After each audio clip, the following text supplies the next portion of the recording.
Eastern Cape Liquor Board persisted in issuing liquor licenses without the requisite capacity to adequately monitor and enforce compliance. Komishoni yamalungelo oluntu igxeka kabukhali ibhodi elawula ukuthengiswa kotywala eMpuma Koloni, amapolisa kwakunye nesebe lezempilo ngendima ayidlalileyo kwintlekele yaseNyobeni. When the people say we're unhappy about this, about the other, about the ANC, those concerns are genuine, and we must attend to them. Wayisakubanga umongameli weli uMnumzana Thabo Mbeki uthi iinqalabo zabemi beli kuzafuneka zithatyathelwe ingqalelo.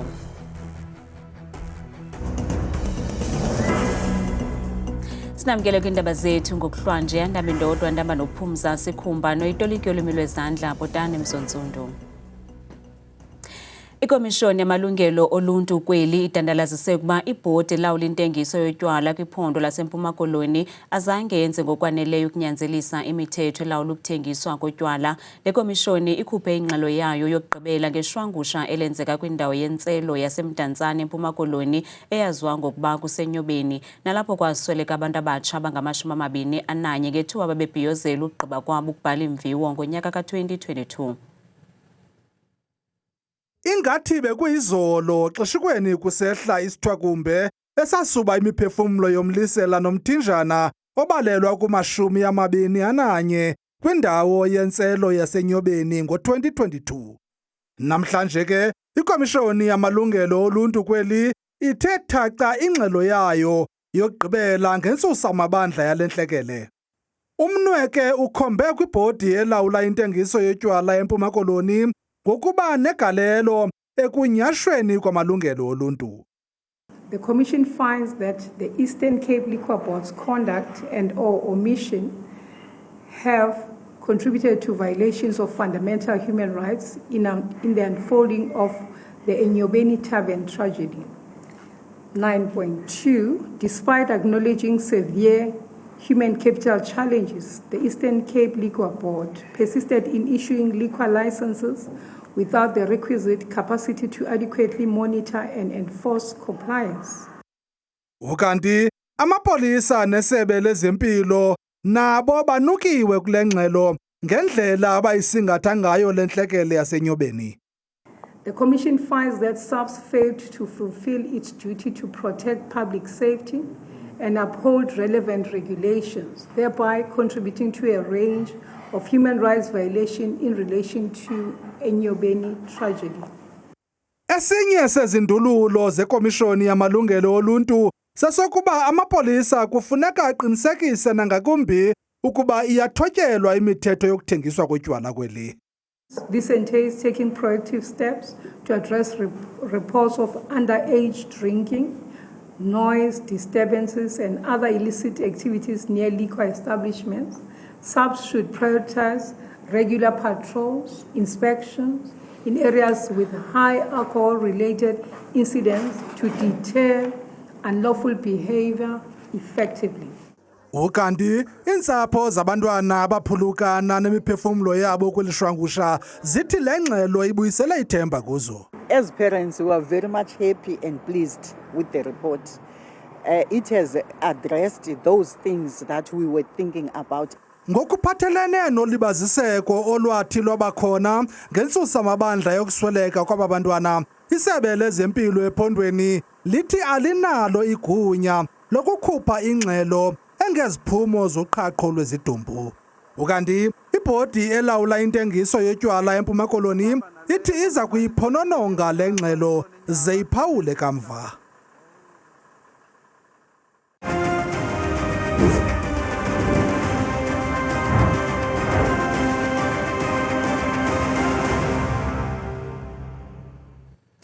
Nangona owayesakubanga umongameli weli uMnumzana Thabo Mbeki ethe qolo ugxeka iinkokheli ze-ANC ngezenzo zazo ezigwenxa, kodwa namhlanje bekhokela iphulo lokugaya inkxaso le-ANC eJabave Soweto eRhawutini, nalapho abongoze abahlali ukuba ze bavotele i-ANC ngomhla wama-29 kuMeyi, watsho ezibophelela ukuba uza kubonakala rhoqo kumaphulo okugaya inkxaso alo mbutho.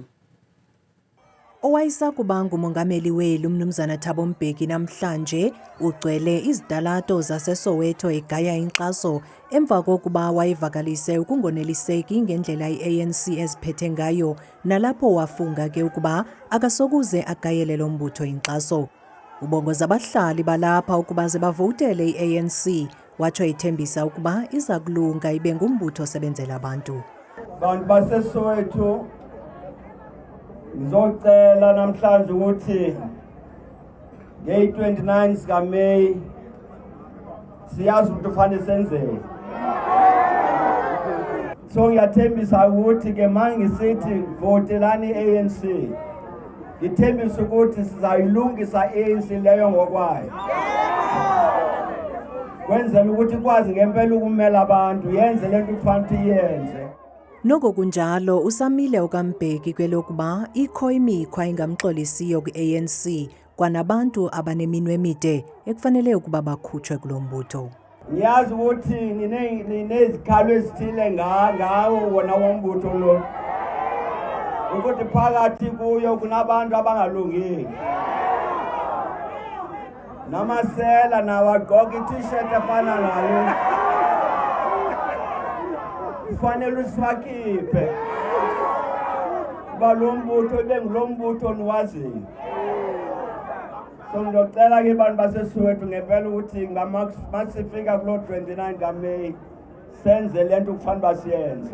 Abahlalutyi bezopolitiko bakholelwa ukuba ukuphuma kukaMbeki agaye inkxaso kuza kuba likhuba lokumbutho i-ANC. Well, it's a very important shift. If you look at what the former President Mbeki have said in the past, particularly last year, when he was asked whether he will campaign for the ANC this year, and he indicated that he will not campaign for the ANC. And he also stated his reasons, which I think were valid based on his observation and the performance of the ANC and the behavior of the ANC leadership. Kambe okaMbeki uthi akazibekelanga bucala izikhalazwa nazo yaye uza kubonakala kumaphulo okugaya inkxaso.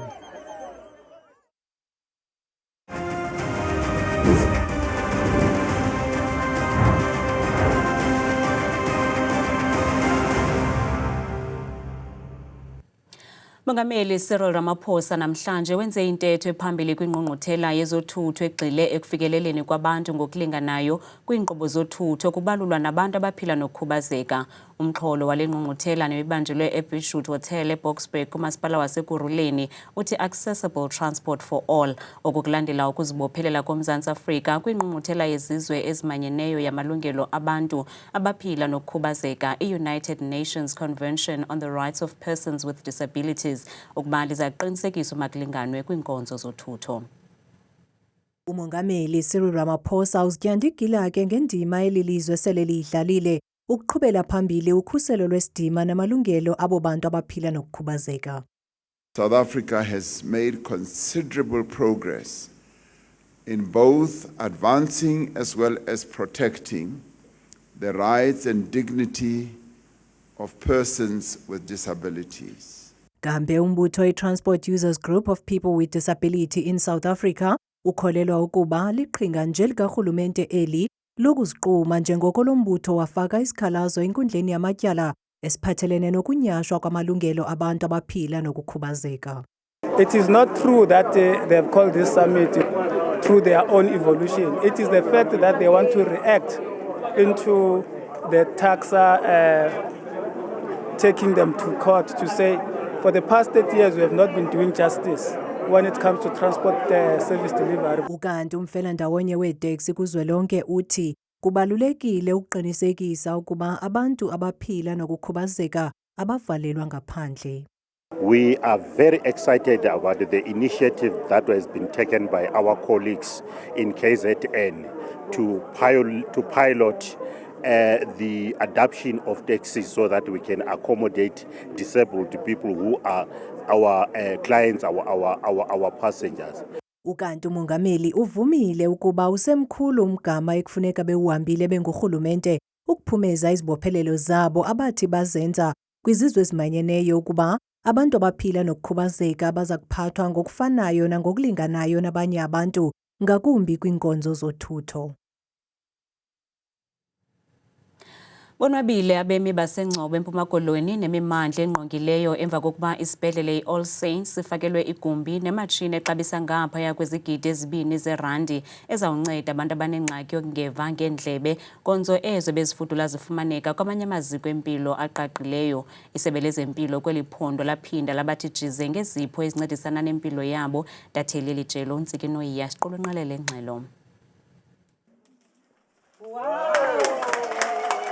Abezifudula sifumana unyango eMthatha naseMonti kube likhubalo kusapho lakwaTshaya ngezitho.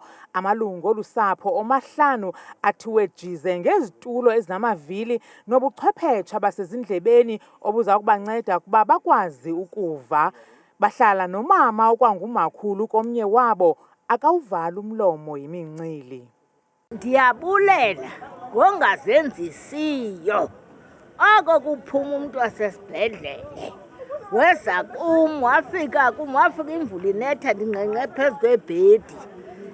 Wathetha oku ndathi heyi abantwana banayo neewishe uzizamle kumntana omntu.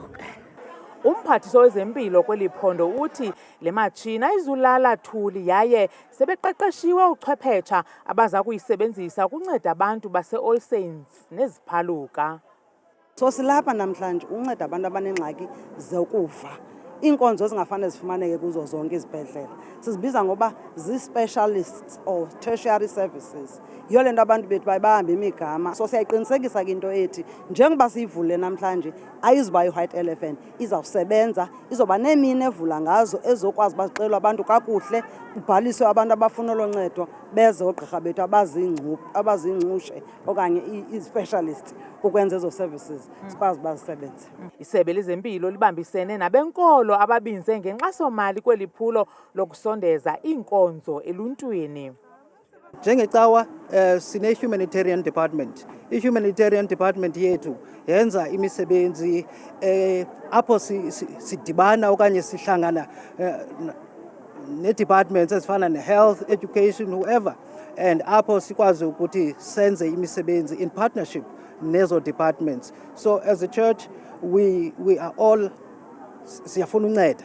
Ngama-23 izibhedlele kwezo zingama-91 kweli phondo ezinobuchwephetsha bokunceda abaphila nokungeva. Kuquka nosapho lwakwaTshaya ngezitho bali-11 bebonke abantu abathiwe jize ngezipho eza kuncedisa ukuphucula impilo yabo, kanti neenqwelomafutha zezempilo ezingama-75 ezintsha-kraca zizawuhamba-hamba kwimimandla apho kungekho nalinye iziko lempilo. Kwiindaba zethu kuChannel 163 ngokuphathelwa yiNewsroom Africa, ndinguNtsiki Noyiya e-All Saints eNgcobo. Urhulumente waseNtshona Koloni uvule ngokusesikweni iziko loqhaqho mizimba kwisixeko saseKapa ukulandela ukuvalwa kweziko elidala eSalt River ngenxa yomgangatho obungancumisi kwaphela. Iziko lijongene noqhaqho lwemizimba elidala eNtshona Koloni, iSalt River, livaliwe ze kwavulwa elitsha ngokusesikweni namhlanje. Eli ziko nelibizwa ngeForensic Pathology Institute linenjongo phambili nephembelele ukuvulwa kweli ziko ukuphucula umgangatho nanjengoko kusetyenziswa ubuxhakaxhaka beli xesha ukuhlola izidumbu ezisweleke ngokungaziwayo ngendlela ephucukileyo nekhawulezayo. What is new now compared to the Salt River one? This one also has got extra labs, like the lab to check for the DNA, the lab to check for whether is there any alcohol in the body, the lab to check for the dentistry party. What is so nice about this one, there's a whole space for families where they could be able to undergo counseling, and also they could be able to view the body more comfortable than where we were. Eli ziko nelixabisa izigidi ezingaphaya kwama-30 eerandi namaqumrhu amaninzi kwakulo ngaphakathi nadala ukuba likwazi ukusingatha inani elikhulu lezidumbu xa kuthelekiswa nelo lakuqala. This is our largest facility currently. It also, over the last financial year, have admitted most of the cases in the Western Cape. This facility was built fit for purpose and also include a lot of laboratory spaces. So I think this is the first of its kind for the country, where we actually render laboratory services in support of the medico-legal process. Liqikelelwa kumakhulu amane nesihlanu 405 inani lezidumbu ezigcinwa kweli ziko kwaye kukwanikezelwa ke nangeluleko lwengqondo kusapho emva kwesehlo sokufa. Umbutho worhulumente basemakhaya eMzantsi Afrika iSALGA uthi oomasipala baKwaZulu-Natal batyalwa malunga ne-3 billion rand ngamasebe karhulumente okukudandalaziswe ngulo mbutho ngethuba kubanjwe indibano nonondaba eThekwini kwiphondo laKwaZulu-Natal namhlanje. Amasebe karhulumente aquka isebe lezempilo, isebe lezemfundo, isebe lezemisebenzi yoluntu ngamasebe aphala phambili atyala oomasipala kwelaphondo. Usihlalo weSALGA kwiphondo lase-KZN uMnumzana Thamintuli uthi oku kunechaphaza ekuhanjisweni kwenkonzo. Unfortunately, more than 3 billion is owed by just government departments, which affects projects that are supposed to be completed, which affects the repairs and maintenance of the aging infrastructure, which affects different services which are fundamental to the people. Hence, our call has always been that government developments really needs to prioritize paying for the services that they receive to local government. Untuli uthi ukunyuka kwamaxabiso amanzi rhoqo ngomnye umcelimngeni owenza kube nzima komasipala belaphondo ukuzisa inkonzo zamanzi. Abantu laba ukuyibona basezomasipala ikakhulukazi KwaZulu-Natal omasipala bakhona basemakhaya. Mawuthi wenyusa ama-tariffs amanzi ebantwini usuke impela ukhuluma into eyinkinga kabi ngoba isimo somnotho njengoba sisibi kangaka kuvele kwanda abantu abakweletayo kunokuba wenza inzuzo ethe xaxa. Uqukumbele ngelithi benguSALGA babone kufanelekile ukuba bakhe iqumrhu eliza kuthi lisebenzisane nomasipala ukuncedisana nokukhawulelana neminye imicelimngeni evamileyo kwabamasipala. Masiphosa amehlo kwimozulu siyiphathelwa nguThabile Makhaphela.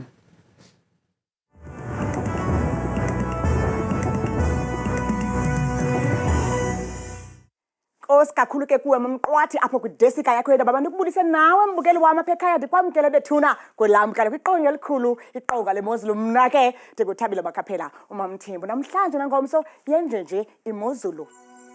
Siyayivula kaloku ubukela kuphela ngokubanzi ke lo mfanekiso wethu siwubonayo apho ophalwa ngamandla kaloku ukubhudla kwemimoya imvula nelanga apha eMzantsi Afrika kuyabetha kaloku phaa kwimpuma yeli loMzantsi Afrika futhi phaya eMelwe ekuseni umzekelo bayavuswa phaa nguye kaloku la 12 degrees ziqhube zomvula futhi ngamashumi nje abe nesine phela kamandi phaa Pretoria ku-27 degrees abaqondo wakho ke mbukelo wami aphansi naphezulu sivula kaloku phaa futhi iphondo lethu lokuqala kusempuma koloni indawo eziphakela phaa kwaBurgersdorp kwasekuseni phaya kuyabanda ku-7 degrees namafuji ka-24 ebusuku.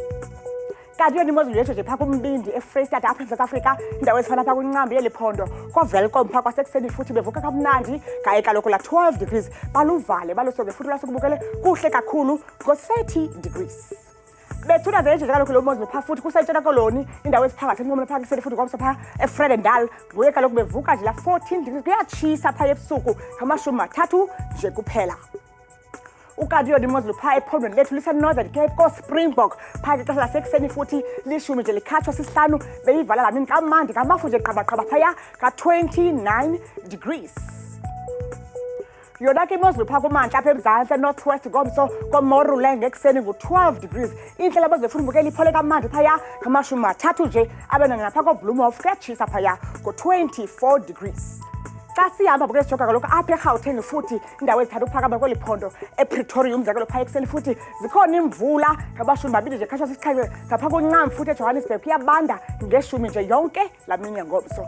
Nantso ke bethele kwakho imozulu futhi kumandla apha eMzantsi Afrika iphondo lapha eLimpopo indawo ezifana phaya eThohoyandou ekuseni nguye kaloku futhi uyanetha nga-19 degrees wasekuseni kanti xa beyivale besoka lamini futhi ziindudumo ezimandla zika-31 degrees. Zayenje nje kaloku imozulu phaa ephondweni lasempumalanga ngomso koMiddleburg ekuseni futhi ngo-11 degrees amafu nemvula zibukwa phaa ebusuku futhi ngamashumi 2 nje mbukeli azakhatshwe sisine. kanti xa siyivala bese siqukubela sisonke imozulu phaya kokugqibela kwaZulu Natal ngapha kophola futhi ekseni zibikho kakhulu zonke futhi ezovula namafu nendudumo phaya ekseni futhi ngo-17 degrees bayayivala imini futhi kamandi ngo-25 Newcastle ku-30 besina ke itsho imeko apha kwam mna ndikuthanda kangaka xesha lemyole